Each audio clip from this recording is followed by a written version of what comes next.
சம்பவம் தற்கொலைப்படை தாக்குதல் என்று என்ஐஏ தெரிவித்திருக்கிறார். என்ஐஏவினுடைய இந்த தகவல் என்னென்ன சொல்லப்பட்டிருக்கிறது என்பது குறித்த விவரங்களை நம்முடைய செய்தியாளர் வேல்முருகனிடம் கேட்கலாம். வேல்முருகன், விவரங்களை பதிவு செய்யுங்கள்.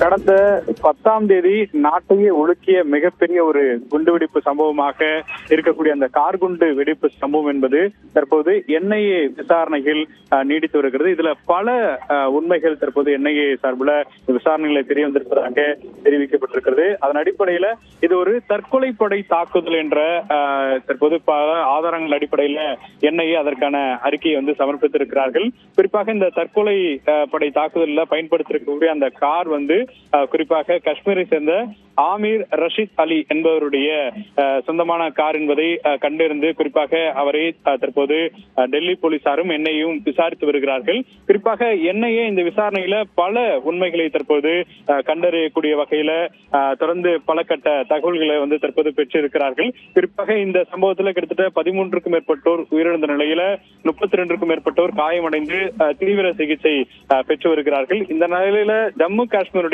பாம்பூர் அருகில் இருக்கக்கூடிய சம்பூரா பகுதியை சேர்ந்த ஆமீர் என்பவர் சந்தேகிக்கப்பட்ட நிலையில அவர் குறிப்பாக இந்த காரை இயக்கிய உமர் உன் நபியுடன் சேர்ந்துதான் இந்த தாக்குதலை திட்டமிட்டு இதை நடத்தியதாக தற்போது என்ஐஏக்கு இந்த விசாரணையின் மூலமாக தகவல்கள் கிடைத்திருக்கிறது. இது ஒரு திட்டமிட்ட தற்கொலைப்படை தாக்குதல் என்ற உண்மை என்பது தற்போது வெளிவந்திருக்கிறது. இதற்கு முன்னதாக கார் குண்டை ஏதாவது ஒரு பகுதியில் வெடிக்க வைக்க முயற்சி செய்தார்களா என்ற கோணத்திலாம் விசாரிக்கப்பட்ட நிலையில குறிப்பாக தீவிரவாதிகளுடைய தாக்குதல் அப்படிங்கிறது குறிப்பாக துப்பாக்கிகள் மூலமாக சுடுதல் இது போன்ற பணிகளை ஈடுபட்டாலும் கூட தற்பொழுது ஏற்பட்டிருக்கக்கூடிய இந்த தாக்குதல் அப்படிங்கிறது மிகப்பெரிய மூளைச்சலவைய இதன் பின்புறமாக பார்க்க முடிகிறது.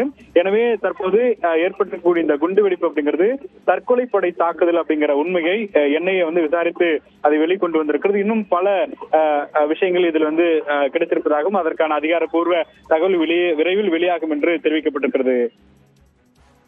விவரங்களுக்கு நன்றி வேல்முருகன்.